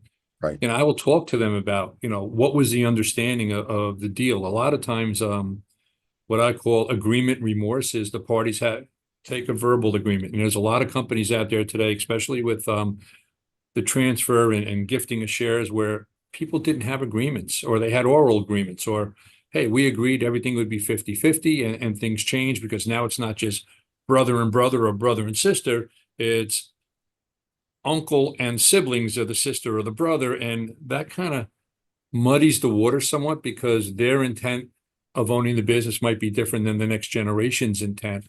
A lot of times they'll not be happy with the oral agreement, or that's not what my father or my mother told me our understanding was. So all oral agreements are a big issue, and I'm sure the judges could attest to that. I'm sure they've seen their fair share. With the written agreements, I always tell somebody, if you're looking to do the transfer, maybe you need to revisit the agreement and redo the agreements from a shareholder's perspective to minimize any further issues down the road and the understanding and the meeting of the minds. Now, when you identify potentially some problems with the agreement, do you pick up the phone and call the attorney that's representing the firm and have a conversation with them? How do you approach that? What kind of guidance can you give the CPAs and other professionals here on? If I'm hired by my client who wants to have the agreement redrafted and there's an opposing party, I have to be very careful there. I would notify the attorney first and let them know what I see and say, hey, I find these to be issues, because I have an ethical obligation to my client. I don't have an ethical obligation to disclose it to the other party. Now, what the judges talked about before, which I thought was interesting, Judge Yates kind of mentioned, the Cain and Abel scenario and conflicts. That's where I see conflicts, is where the business attorney gets involved, a business accountant gets involved, and is trying to be the conciliere. There's some East Coast language for those of you who like The Godfather, gets involved and try to make everybody happy. But at the same time, there's competing interests involved here. And no matter what we do, whether it's advising on a shareholder agreement or on a dispute, we have to comply with the rules of professional conduct from the NACVA level and any other organization, right? We have to do it with integrity and objectivity. And those are two paramount things. You could be doing it with integrity, but the other side might not see you as being objective. So it's a real hard balancing act. So I would inform counsel for my client that I see these potential issues, and then the attorney can make a decision on what they want to do. And, if I get asked down the road or this comes up, I will have to disclose that this was an issue that I saw. So if they try to push it and I feel it's too one-sided and going to cause a problem. Well, and you would do that if you were, for instance, the CPA for the corporation or the LLC, whatever. Right, but if I'm working for one party at the same time, you know, I'm not supposed to be advocating at all. If they hire me as a consultant on the buy-sell, that's a different story. But if they say, hey, you're a valuation professional, tell us what you think about the fairness of this and that, you know, if there are questionable issues that, you know, challenge me and I think they could be potential problems later, I mean, I could be a fact witness in that down the road. Okay. Now we got a question here from Gary Baum, but Gary has a question. How do you feel about agreements with a formula to determine value? All right. I'm sorry, Gary. I hate the answer, but we all give it. It depends, right? I'm going to look at the formula and determine if the formula, the approach and the methodology are reasonable for that type of business. Listen, parties like formulas because they think at the end of the day, valuation is an algebraic equation. Anybody who's involved with the NACVA knows valuation is not an algebraic equation, but business owners love the formula because they can plug it in any time and think that may give them an idea what the business is. Now, that said, I work for a large accounting firm. We have a buy-sell agreement. People come and go by that agreement. So the formula for which you come and go from my firm or a large law firm or any other professional service firms, we're locked into those agreements. For these small, closely held manufacturing operations, engineering firms, and things like that, they're simplistic. They make it easy, but it doesn't mean that they're always right. And at the end of the day, the judges who spoke earlier, they work in a court of equity. And if they think it's unfair and the formula may not be evident of value, say the other side comes with an evaluation and shows why the formula is not right. Unless there's a prior history of people coming and going, you know, it could be called into question. So where are they getting these formulas from? You know, what are the different sources that you identify as being potentially, you know, where they go to come up with these potential formulas? Well, first and foremost, everybody has a friend at the club who tells them how they think the business should be valued, right? That's, of course, that's the first one. The second thing is there's a lot of trade journals and things out there where people talk about rules of thumb. And, you know, we all kind of know what the problem is with the rules of thumb. And then other people just think, you know, my buddy sold his business and this is what the multiples, I love multiples. This is what he sold it for a multiple of. And everybody says, oh, multiples of EBITDA, EBIT. And, you know, at the same time, you realize, well, we're talking about similar businesses, not exact like businesses. So your buddy may have had a different type of business in a different industry and the multiples for that industry are different. Just like a few years ago, multiples in consumer electronics were a lot different than multiples in the building supply business. COVID kind of changed all that, but, you know, there was certain industries, it has to be industry specific. So, that's where people are getting these. They're talking to people, and a good person would actually sit with a valuation analyst and sit down with good corporate counsel and say, hey, here's what I'm looking to do. What are my goals? And actually have somebody knowledgeable in valuation with the requisite skills and training to advise them and what is the proper way or one of the best ways to value that business. Okay. So let's assume that litigation has commenced and you get notice of it. You get a copy of the complaint. You go, I assume you read it at some point. And then suddenly discovery starts and they're demanding documents from you. What are you doing to protect yourself so that you're paid? Well, first of all, we get an evergreen retainer up front. So I'll ask for a $10,000 retainer to be applied to the final bill. Clients conveniently forget that's in the engager letter. When you send the first bill, they said, we already gave you money. You have to educate them. In the work that we do, while we are not paid based on our outcome, many clients think they're going to pay us based on the outcome. So we have to insure ourselves against that. In addition, I think issuing progress bills as the case goes along. I have a little thing I deal with here in my firm, and I'm managing close to, you know, a group of 20 people here in the New York metro market, but firm-wide, we have over 80 people. And I always tell people in some of these larger cases or small cases with lots of money in them, watch for whip creep.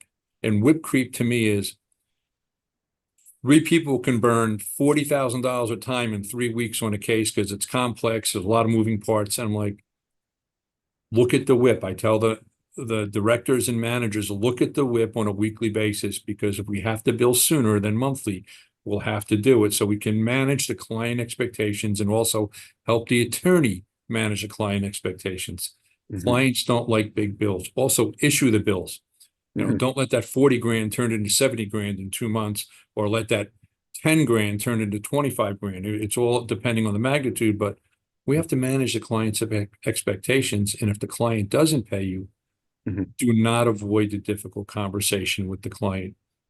And you're having this conversation even when you are basically a neutral and they've retained their respective CPAs, or you know, so you have different roles. You could be either the neutral or basically hired by somebody. So you're doing effectively the same thing on both cases? Well, yeah, you have to, because if you're neutral, unless you're a court-appointed neutral, right, you don't really have the hammer of the judge saying pay the expert. What if they agreed upon you to be the joint expert? Right now, both sides, you know, if there's an agreement that one side pays, that's fine. If there's an agreement that both sides share the costs and are split later, but you always need to let them know. The other thing too is, I had a judge once tell me in chambers, both sides are going to have to see how expensive this is, cry a little bit over their pocketbook, and they might settle. Right. So hit them with the bills, because at the end of the day, we're still running a business. I got to pay my employees. I got to pay my bills. If the billing rate is fair and the amount of the work and time incurred is fair, we're entitled to be paid. Because at the same time, these parties are paying for their Porsche, they're paying for their Lamborghini, they're paying for their home and their second home, and they're paying their credit cards. Just think of us as another creditor. Right. And at what point do you decide to effectively, let's say, cut your losses because you're not paying your bill? How do you approach that? Well, it's case dependent. Sometimes we'll have if the client's not paying and refuses to pay and wants you to do more work, we're going to send a hold notice to them and let attorneys know that we're going to hold work. We need to see some amortization of the receivable. If the client signs an acknowledgement that they owe us, then, you know, we'll continue to work, because the acknowledgement is almost a legal agreement that we understand we owe you $15,000. We need you to finish a job. We understand you estimate it's going to take another $15,000 to finish. Well, that acknowledgement is pretty much an acknowledgement of the debt as opposed to ignoring the invoice. Correct. Now, I have another question for you. This is from Darrell Duntman. And his question is, some buy-sells are purposely set to favor certain family members with the request of the first generation. Are you saying that the agreement is not valid, even if it represents the goal of the owners? Can't the owners decide the outcome? Well, the owners can always agree to the outcome of litigation, right? That's why 95% of the cases settle. But if the court determines that the buy-sell agreement is, for a legal term, unconscionable or not fair, the courts can always step in. And that is one of the big things that I've seen. I had a case last year in New York where there were no agreements in a large real estate holding company that was a cash cow. And according to everybody had said everything was 50-50. You know, if there was nothing in there to handle dispute, the court gets to step in. One, it looks at precedent, looks at statutory law. But at the end of the day, the judge has a lot of discretion to determine what is fair between the parties, right? The court doesn't pick a side or another. Like the judges talked about contracts and enforcing contracts, but they also get to determine if a contract is unenforceable by way of fairness. So that's something that can come into play as well. Now, those are legal issues that we don't deal with, but I've seen them in various cases where people will assert that an agreement was unfair, it was one-sided, and I don't disagree with the premise of the question. 20-year-old buy-sell, you know, two individuals started the business, and now what I call is ownership dilution, but family control. Each side still owns 50-50, but on one side, it's one person with the 50%, and the other side, it's four people who split the other 50%, and, you know, they don't all agree. Now, let's go through the PowerPoint. PowerPoint lists the current trends, and you've indicated that you see a fair amount more litigation going on. What's happening? What's driving that? Yeah, well, a couple of things I do is in addition to attending sessions like this and listening to the judges and listening to Michael, I talk to my colleagues at other firms, I talk to lawyers, and what I'm seeing is there's an upward trend that everybody's becoming more litigious lately.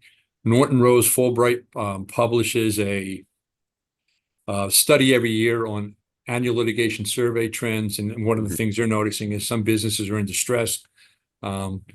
Economic anxiety and uncertainty, real or perceived, and inflation, real or feared, are driving decisions, and people are worried about what's a business going to be worth tomorrow. I want to get out. Now, everything may change when there's a rate cut later this week, but right now there's that little period of anxiety.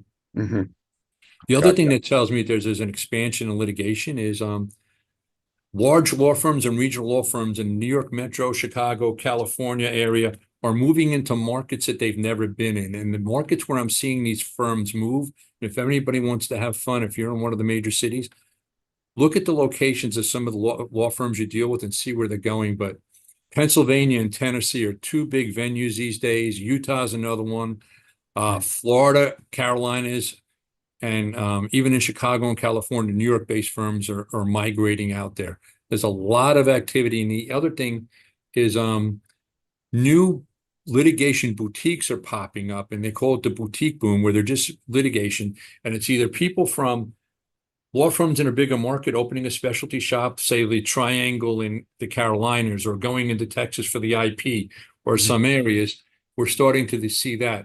And it's kind of like the law firms are following the migration of the population and the business movement. Okay, so they're not following the great. They're not identifying gray pockets and no, listen. A lot of Northeast companies, manufacturing concerns, are going to right to work states, right? Non-unionized states. It's a lot of these all manufacturing concerns. Carolina, real estate's cheaper, cost of living is cheaper, labor's cheaper, right? Well, some of these law firms are following their clients and saying, hey, there's a pocket activity we can service here. The Carolinas in that Raleigh, Charlotte corridor has a lot. If you were just to look up all the new firms, there's a study that's published. It's amazing of all the firms that are moving there. And Florida is another one with a lot of New York-based firms are following their clients' money and their business down there. Gotcha. And what about succession planning? Is that is that also another driver of increased litigation? I'm seeing it, especially with the gifting that's been done and is going to continue. I mean, we're in the great wealth transfer for the next 15 plus years. Operating company, and I call it the cash cow holding companies, where some people want to continue to hold the company, get the money. Other people think, hey, dad did well, mom did well. It's time I want the cash. It's almost like they want to cash in a lottery ticket as opposed to living on with the cash flow. Instead of the annuity, they want the lump sum payout. Let's move to another topic that's been in the news quite a bit. The changes with Federal Rules of Evidence 702. Well, what are you seeing in that area? I did a presentation last week at Minnesota, and actually Michael Gregory was there. So I heard Michael talk earlier, and Michael's right. You know, if you don't get all the data, or there's limitations on the data, or you didn't have something the other side had and you didn't ask for it, you could put yourself in jeopardy. The attorneys that I'm talking with are like pretty much, I would say 90-10, 90% say it's really not an issue for financial experts. 10% say it is an issue. There's going to be some exposure. I did no quantitative analysis other than talk to about 10 or 11 people and took their pulse. But one of the big issues that people are saying is if both experts used an income approach, they used a discounted cash flow with a weighted average cost of capital, and each one had the same information. If one gets kicked, they both have to get kicked. Right. If one, listen, do some people make leaps of faith and go off, try to help make case law? Those are the people who are going to expose themselves, but there is exposure. The other thing I'm seeing with the 702 and the Daubert challenge is I ask, well, why are people Dauberting? And the attorneys say, we need to protect ourselves. Every client now knows about a Daubert challenge. And one of the things they always ask after they see the other experts report, are you going to Daubert them? And attorneys might say, no, I'm not going to. And there's law firms and there's people who've been sued because they lost a case and didn't do a Daubert challenge, even though it wouldn't have changed the outcome of the case. So some attorneys are basically calling it litigation insurance. check the box, get it done, and take one issue away from the client who's not happy with a bad decision. Perfect. Now, you're going to be giving a presentation in Vegas in a few months, and with the presentation in Vegas, you're going to be covering a lot of these topics, what we've covered today, in much more detail. What else? What other trends are you going to be discussing at that point?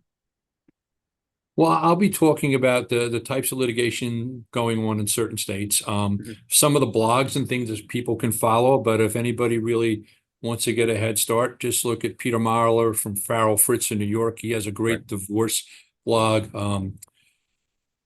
Dave Roberts at Norris McLaughlin has a great divorce blog. Fulbright, Jaworski, Pecker Abramson. A lot of these big firms have nice little blogs when shareholders dispute stuff.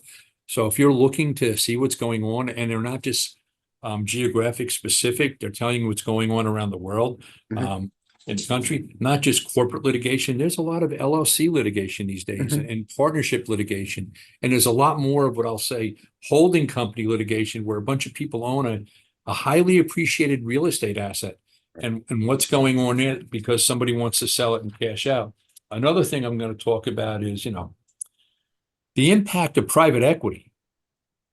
I call it the private equity monopoly money scenario where long-term owners of a business want to continue to hold it for the family and keep it in the family because that's how they've run it. And there's a pressure of private equity cash outs. And how is that impacting, especially with minority shareholders that say, we want the money, you should have sold, and the majority owner who says, no, I want to keep it because dad started the business and we're not selling. You're going to see a lot of shareholder litigation around those for deals that may not happen because somebody may want to kill it in an oppression point of view, or you might just have somebody kill it because they just don't want it to happen. They don't like the deal. There's a difference between being oppressed and not liking a deal. Now, we got another question that just popped up, and this is from Roy Martinez, and he writes, my story. I tell clients 20 years ago, an attendee attended a conference in Orlando so that he could take her kids to Disney World. She attended one conference session where she learned that her business was worth 1 times revenue. She anchored on that valuation multiple ever since. It was possibly or probably wrong, and then it's most likely wrong now. How do you discourage somebody who has made up their mind that that's the correct multiple? I do my job, right? I do the valuation. I show them the empirical data. I show them how these things are being valued. And I always tell the joke. And it's a family law joke that goes for a business, right? You meet and I'm going to pick on the men for any of the women on this call. You go to the barbecue on Sunday and they tell you how great business is and it's worth $5 million. On Tuesday, the wife serves them with divorce papers and somehow it's only worth $500,000, right?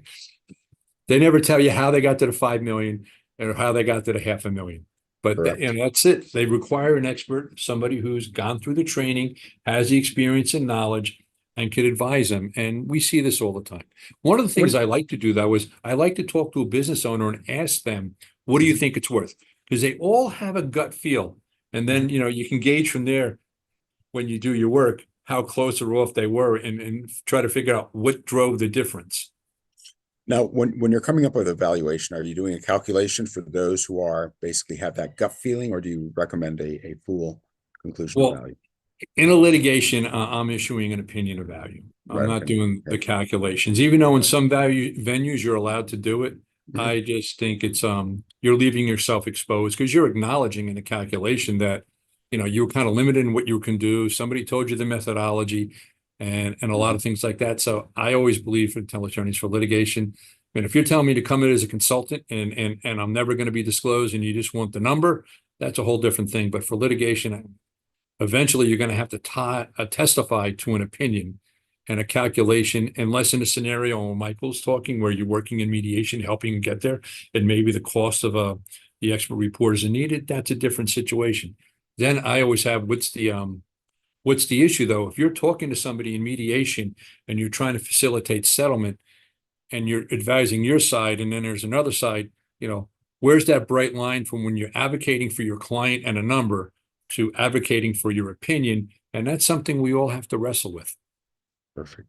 Well, we've reached the end of the session, and I want to thank you very much, Mel, I'm going to pass it on to you. I think I have the controls, although you may be able to take the control at this point.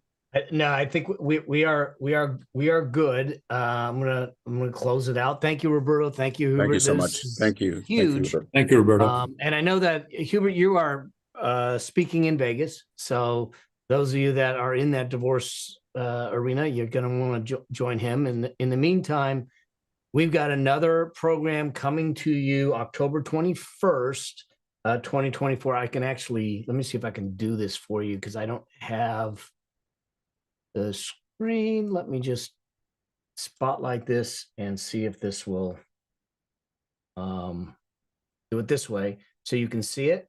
And we'll have to change his share. But all right, I can't share my screen. It doesn't seem to be working, but that's okay. Bottom line is, has to stop sharing. Roberto has to stop sharing. Yep. It's October 21st is the next AVW, and we'll have another great program for you. Good presenters and good topics to help you with your valuations, your profession, and your practice. So until we see each other in a month's time or so, you guys be well, and we'll see you on the next program. Cheers.